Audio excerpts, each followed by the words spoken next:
Olá, como vai? Hoje é dia de falar sobre saúde, aquele momento em que você tem informações valiosas sobre o mundo da medicina.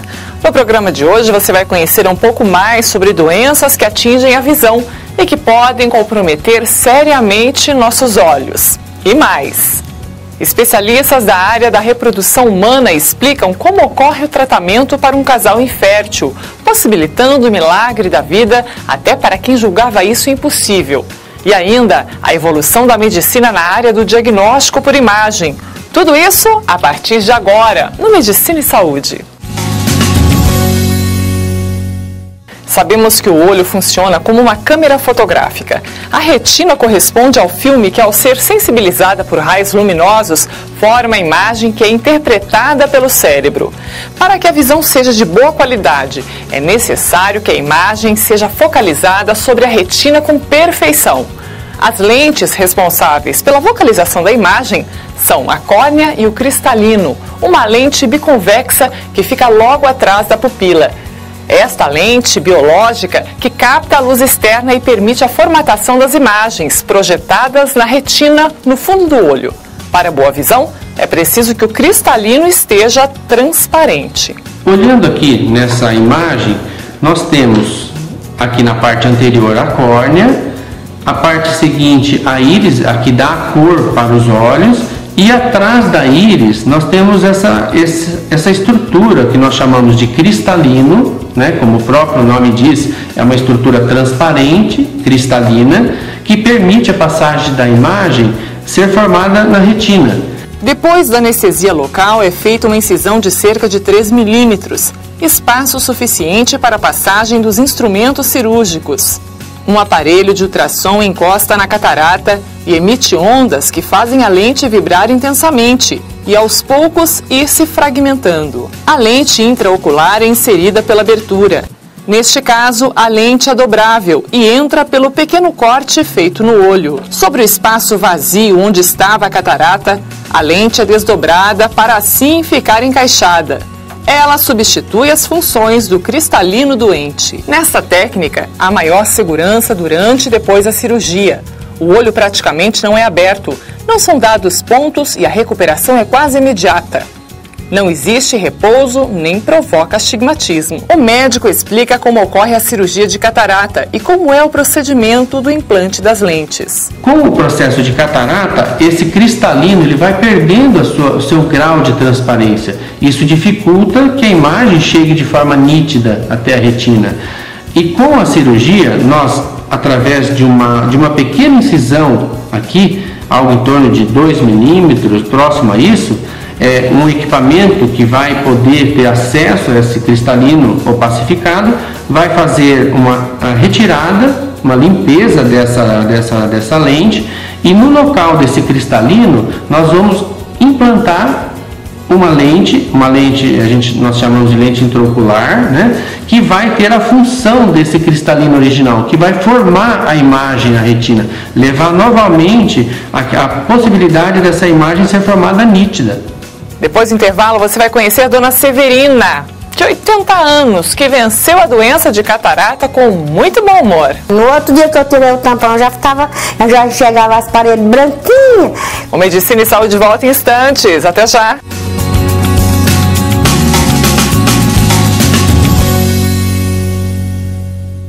Sempre fui uma mulher independente. Faço questão de resolver sozinha meus problemas. Um dia tive em que a solução dependia de outras pessoas. Foi muito complicado para mim admitir que precisava de ajuda. Mas de repente fui surpreendida. Vi que essas pessoas eram extremamente qualificadas para me ajudar. E estavam em um local que oferecia todo o suporte para isso, tanto de equipamentos quanto de pessoas. Hospital Gênesis, mudando o seu jeito de pensar saúde.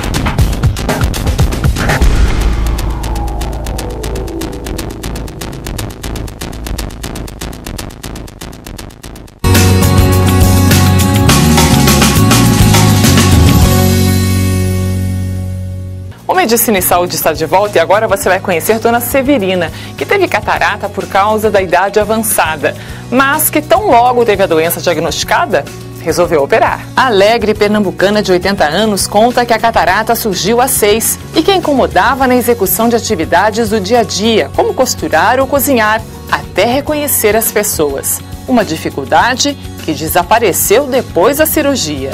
No outro dia que eu tirei o tampão, eu já chegava as paredes branquinhas com esse, né? Com esse não, porque esse aqui foi o último. Operou depois? Eu operei depois. Qual que é a sensação de voltar a enxergar tudo com nitidez? É muito bom, né?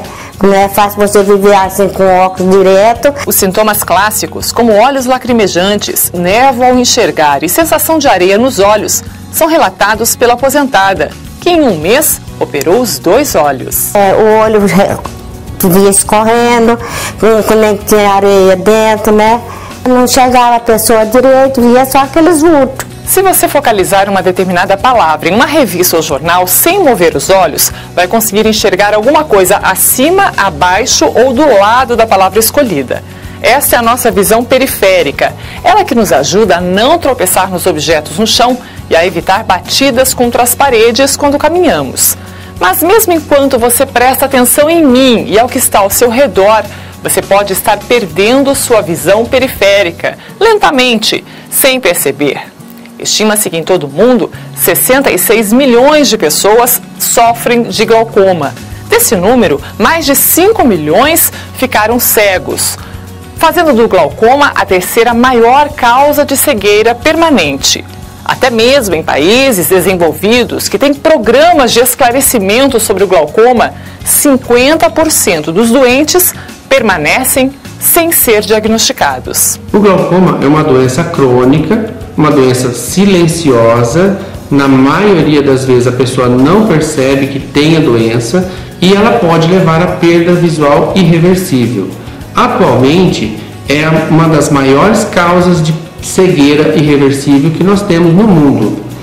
O tratamento deve ser feito o mais precoce possível a partir do diagnóstico, porque é uma doença que pode ter a sua progressão e muitas vezes a pessoa não perceber.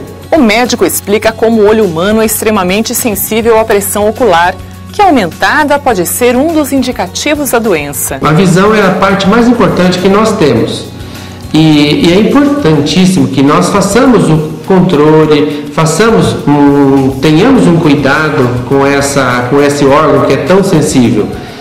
Recomendamos que pessoas que têm um risco maior na família, que sejam portadoras de algumas doenças, né, que façam o acompanhamento, que façam a sua consulta periódica, assim como a gente vai no cardiologista, faz a prevenção. É importantíssimo que a gente faça também essa prevenção, esse acompanhamento oftalmológico. Com isso, nós vamos estar evitando uma série de doenças, uma série de problemas que hoje nós temos condições de evitar. O perfil da pessoa que tem predisposição para a doença de glaucoma é lembrado pelo médico, que fala também sobre o uso de colírios de forma indiscriminada. Uma pessoa, por exemplo, que tem glaucoma na família, ela tem de 4 a 9 vezes maior risco de desenvolver a doença do que uma pessoa não tem ninguém na sua família. O fator racial também, pessoas de raça negra têm uma incidência maior, em torno de 6 a 8 vezes maior o risco. Uso de medicamentos como corticoide, principalmente colírios, que são usados de forma aleatória. A prevenção ainda é a principal aliada dos médicos no combate às doenças que atingem a visão, como enfatiza o especialista. Como a doença ela é crônica, muitas vezes não manifesta os seus sintomas, que seja feito o diagnóstico o mais precoce possível. Feito o diagnóstico, nós vamos abordar o tratamento clínico. Quando esse tratamento ele não tem a sua resposta, nós vamos ter a possibilidade do tratamento cirúrgico. E uma vez realizado esse tratamento cirúrgico de maneira mais precoce na doença, nós vamos ter a interrupção da progressão. Da tecnologia empregada no combate às doenças da visão para a medicina do futuro na área de diagnóstico por imagem. A tomografia computadorizada teve uma das maiores evoluções em termos de tecnologia nos últimos anos. Equipamentos que tornaram possível um diagnóstico por imagem mais seguro, rápido e preciso nas áreas de vascular, músculo-esquelético e cardíaca é o que você vai ver agora. A medicina do futuro já está no presente, né? Pelo avanço tecnológico incrível que teve nessa última década, principalmente com o advento da tomografia multislice, a ressonância magnética de alto campo também. O médico fala sobre o exame de angiotomografia de carótida e vertebral, um exame realizado por meio de injeção de contraste, que ajuda o médico a detectar anormalidades nas estruturas dos vasos sanguíneos. A angiotomografia é um exame feito para avaliação dos vasos sanguíneos, principalmente as artérias. Pode ser feito de veias também. É feito com aparelho de tomografia computadorizada. A medicina do futuro surpreende pelos detalhes, pelas informações rápidas e precisas coletadas no corpo humano, como o multislice, o aparelho de tomografia mais completo que existe no mercado. Hoje a tecnologia do tomógrafo multislice, ela permitiu que você realizasse exames que antigamente não era possível com os tomógrafos mais antigos, que não tinham uma certa limitação ainda. Então esses exames, por exemplo, de angiotomografia não eram feitos para avaliação de vasos cerebrais, por exemplo, para avaliação das artérias coronárias, para avaliação de membros inferiores, que hoje em dia é feito de maneira satisfatória e então permitiu, além de você conseguir avaliar órgãos ou estruturas que não eram visíveis, melhorar a qualidade dos exames que já eram realizados. Pergunta ao Dr. Eduardo se há alguma estrutura do corpo humano que não possa ser alcançada pela tecnologia do diagnóstico por imagem. A tomografia e a ressonância, a gente avalia a anatomia, né? Então, em termos anatômicos, praticamente todas as estruturas a gente consegue avaliar. Então, as patologias que geram uma alteração da anatomia do corpo, a tomografia ou mesmo a ressonância magnética conseguem avaliar perfeitamente, né? Tem algumas patologias que não vai ter alteração anatômica, então não são indicadas para a realização de estudos de imagem. O médico especialista explica passo a passo como é o exame de angiotomografia de carótida e vertebral. O paciente chega em jejum, feita a punção da veia para a injeção do contraste, preparado uma bomba injetora, que é um outro aparelho à parte que injeta o contraste de maneira num volume contínuo, para a gente ter um contraste homogêneo do vaso. Então feito primeiro a punção da veia e o acoplamento do aparelho que vai injetar o contraste na veia. Aí o paciente é colocado na maca, depende a estrutura que vai ser avaliada, ele é posicionado de uma determinada forma. São exames que são bastante confiáveis hoje, com a qualidade das imagens que são geradas por essas máquinas que têm uma alta tecnologia empregadas para a parte médica. No próximo bloco, Medicina e Saúde mostra uma especialidade da medicina que pode ajudar muitos casais que têm dificuldade para engravidar. De 100% dos casais, 85% vai engravidar espontaneamente. Somente em torno de 15% a 20% que vão ter essa dificuldade para engravidar. E é esses casais que nos procuram. Daqui a pouco, não sai daí, voltamos em instantes.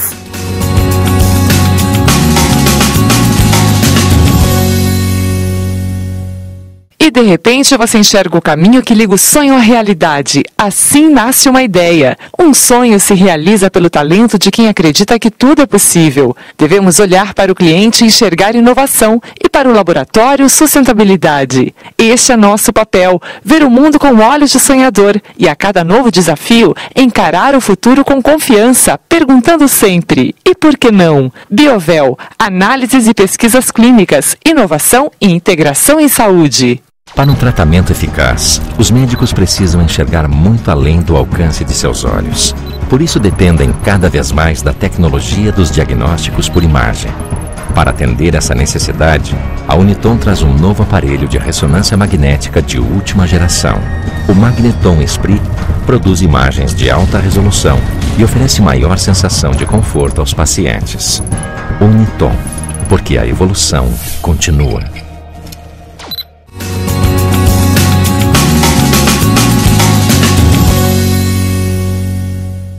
Estamos de volta e é sempre muito bom falar de saúde para você, telespectador da TV Tarobá. Quer participar sugerindo um tema ou dando sua opinião? É simples, acesse nosso site e deixe seu recado por lá. www.tarobacascavel.com.br/medicina e saúde. Agora você vai conhecer um equipamento de ponta de um laboratório que investe na ampliação de seu menu de exames, busca permanente atualização tecnológica e realiza testes incomuns e com maior grau de complexidade. Tudo isso nos leva ao Biovel. O ArchiTest foi adquirido pelo nosso laboratório com a finalidade de acrescentar qualidade ao diagnóstico oferecido. É um equipamento com excelentes parâmetros para confirmação de resultados, principalmente na parte de doenças infecciosas como as hepatites A e B e C, além de HIV, HTLV, sífilis e chagas. O diretor técnico do Biovel fala sobre o ArchiTect Plus e a agilidade no resultado dos exames que o equipamento confere. A grande vantagem oferecida aos nossos clientes, além da qualidade que o mesmo proporciona e agilidade nos resultados, é um diferencial onde que no mesmo equipamento você consegue fazer confirmação da parte de doenças infecciosas, como também consegue agregar exames novos, como a dosagem de vitamina 25 OHD, que é um exame muito pedido em todo o mundo atualmente, devido à sua grande uso no diagnóstico clínico, anti-CCP e homocisteína, além de todas as partes referentes a HIV, chagas, sífilis, e com isso um diagnóstico fica confiável, rápido, confirmando resultados de outros equipamentos com a agilidade necessária. As vantagens do ArchiTect Plus, aparelho automatizado para dosagens hormonais e imunológicas, são descritas pelo diretor técnico do Biovel. Ele fecha um padrão completo para a triagem de possíveis doadores e receptores de órgãos e, no geral, também como doadores de sangue. É um equipamento rápido, com manutenção simples, onde que durante 10 minutos por dia você consegue fazer uma manutenção dele, e durante o dia você não para mais o equipamento, porque ele permite você trocar algum kit que tenha acabado durante a rotina sem precisar pará-lo.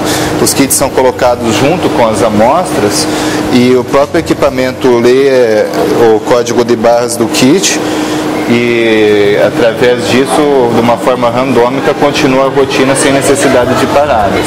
Da inovação e tecnologia laboratoriais para o incrível mundo da reprodução assistida. Você sabe quantos casais no Brasil tentam uma gravidez muitas vezes sem sucesso? Os números revelam um problema que atinge cerca de 20% de todos os casais em idade fértil, que não conseguem engravidar depois de 2 anos de tentativas. Um número que situa a infertilidade como uma das mais prevalentes doenças do planeta. O número de casais inférteis gira em torno de 15 a 20% de todos os casais, né? Então, de 100% dos casais, 85% vai engravidar espontaneamente. Somente em torno de 15 a 20% que vão ter essa dificuldade para engravidar. E é esses casais que nos procuram. A médica especialista explica o que é a reprodução assistida e a quem se destina o tratamento. A reprodução assistida é uma área da medicina que utiliza de um laboratório específico em reprodução humana para ajudar os casais a engravidarem. Então, utiliza dentro desse laboratório para ocorrer os procedimentos que nós utilizamos para facilitar a gravidez. Muitos casais chegam aos consultórios médicos culpando um ao outro pela dificuldade em engravidar. Uma situação comum, como relata a médica. Geralmente chegam bem abalados, já estressados de uma investigação longínqua, né, estressante, já fizeram vários exames, um apresenta alguma alteração, o outro apresenta alguma alteração. Geralmente alguns casais reagem de uma forma em forma de discórdia, né? Que deveria ser o contrário. Eu sempre falo, eu acho que se tem alguma dificuldade, essa dificuldade tem que servir para unir os dois e não para acusar. Um tem a dificuldade e o outro não. O problema é dele, o problema é dela. Não, então o problema é do casal. Então a gente tenta também fazer um trabalho nesse sentido para que solidifique um pouco a relação entre o casal, porque vai precisar de muita união deles também durante o tratamento. Doutora Cristiane e doutor Fernando atendem pacientes com dificuldades para engravidar há quase 2 décadas e falam sobre os tratamentos que a medicina na área da reprodução assistida possibilita a esses casais. A gente inicialmente precisa fazer uma investigação, como nós comentamos anteriormente, para saber exatamente qual é o fator de dificuldade que eles têm, se a dificuldade é masculina, se a dificuldade é feminina, se é de ambos, e a partir de então estabelecer o tipo de tratamento. Os tratamentos se dividem principalmente em tratamentos de baixa complexidade e alta complexidade. Dentro da baixa complexidade, você teria a indução da ovulação, que compreende o que? Você usar medicamentos para que essa mulher ovule um pouco mais e fazer um controle dessa ovulação para saber o dia que ela vai estar ovulando e orientá-lo para que tenha a relação sexual nesse dia mais fértil possível, né? Isso seria o tratamento mais simples que seria feito. Já dentro do segundo tipo de tratamento, ainda em baixa complexidade, estaria a inseminação intraútero, que é o quê? Para fazer a inseminação, você precisa ter alguns pré-requisitos, né? A mulher tem que ter um útero normal, uma trompa normal e precisa ovular, né? Você tem que ter um número mínimo de espermatozoides para que seja feito esse tipo de tratamento. Geralmente, acima de 10 milhões estaria bom. É feito isso como? Coletado esse material, o marido coleta o material no dia que a mulher está ovulando, é feito um preparo desse material, né, que a gente chama de capacitação, e esse material é colocado direto dentro do útero da mulher, através de um catéter, para que o espermatozoide e o óvulo se encontrem. O de alta complexidade, você teria a fertilização in vitro, que é o bebê de proveta, né, convencional, que é como? É feita uma indução da ovulação para que a mulher ovule mais. Geralmente você tem que ter mais óvulos para você ter uma chance melhor de gravidez. Aí quando esse óvulo está num tamanho adequado, o que é feito? Você interna ela por algumas horas, vai lá, ela faz uma anestesia, ela dorme e retira esse óvulo via vaginal. Tem um ultrassom, vai com uma guia e aspira esses óvulos. Aspirou esse óvulo, vai para o laboratório, o biólogo vai pegar o sêmen do marido e, se for o bebê de proveta convencional, ele coloca o óvulo e uma quantidade de espermatozoides junto com ele, para que ele entre sozinho nesse óvulo, tá? A outra técnica de alta complexidade, que se chama, aí é a injeção desse espermatozoide dentro do óvulo, dentro do citoplasma, chama-se injeção intracitoplasmática de espermatozoides, que a sigla usada é ICSI, tá? Fez isso, esse embrião vai para uma incubadora, ele fica 3 dias incubando, e aí volta para o laboratório, a paciente volta para o hospital, né, nesse período ela foi para casa, você fez a punção, ela está na casa dela. Aí ela volta no laboratório dali 3 dias, esse embrião é pego da incubadora, colocado num catéter e transferido para dentro do útero dessa mulher. A tecnologia é lembrada pelo especialista, que, segundo ele, melhorou significativamente os resultados da reprodução assistida nos últimos anos. Como toda medicina, né, a tecnologia propiciou a melhora dos resultados. E foram se desenvolvendo muitas coisas nesse período. Desde para a reprodução humana, tudo você precisa de detalhes para você ter o resultado. Foi melhorado a qualidade de ar, com filtros específicos, foram melhorados os meios de cultura, onde esse embrião vai se desenvolver, aquela injeção intracitoplasmática que foi melhorado o catéter, o tipo do manuseio, o equipamento que você tem, tudo foi se desenvolvendo e com isso, com certeza, o teu resultado vai melhorando. Quando começou há 30 anos atrás os primeiros casos de fertilização, os resultados eram muito ruins. Hoje em dia você tem uma taxa de gravidez próximo de 40% por tentativa. A proporção de casais com problemas para engravidar atualmente é grande. Mudanças no comportamento da família, como a mulher assumindo seu papel no mercado de trabalho e, consequentemente, retardando seu desejo de maternidade, colaborou para isso. O que antes acontecia aos 20, aos 30 anos, agora ocorre depois dos 30.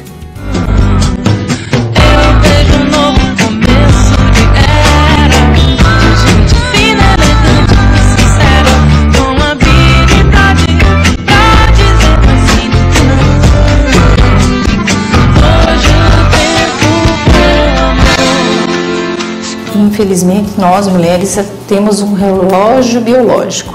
O nosso óvulo, ele tem uma certa qualidade, isso é evidenciado em vários estudos científicos, que até 35 anos a gente tem uma fertilidade boa. A partir de 35 anos, mesmo com as técnicas de reprodução assistida, mesmo com os tratamentos, nós vamos ter uma queda dessas taxas de fertilização. Taxas de implantação, taxas de gravidez diminuem à medida que se passa dos 35 anos. Quanto mais se aproxima dos 40, menor essa taxa, e após os 40 anos, menor ainda. Então, mesmo com a reprodução assistida, o ideal seria que todos os pacientes nos procurassem com a mulher antes dos 35 anos. Aí nós conseguimos ter taxas muito boas de sucesso. No programa de hoje, você pode conhecer um pouco mais sobre as doenças que atingem nossa visão e aprendeu também sobre essa área incrível do diagnóstico por imagens, que passeia com segurança pela tecnologia e auxilia a medicina de uma forma incrível.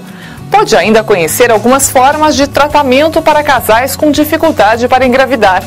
Você já sabe, aqui na Tarobá você tem acesso a informações sobre saúde e qualidade de vida todos os sábados, às 8h20 para Londrina e às 11 da manhã para Cascavel e região. Na semana que vem vamos falar sobre cirurgia plástica e outras formas de cirurgia estéticas. Você sabia que o Brasil é recordista nesse tipo de cirurgia? Porque os jovens desejam mudar tanto a aparência com tão pouca idade. Você vai conhecer a opinião dos médicos sobre isso e muito mais no próximo Medicina e Saúde. Não perca, boa semana, eu te espero. Até lá!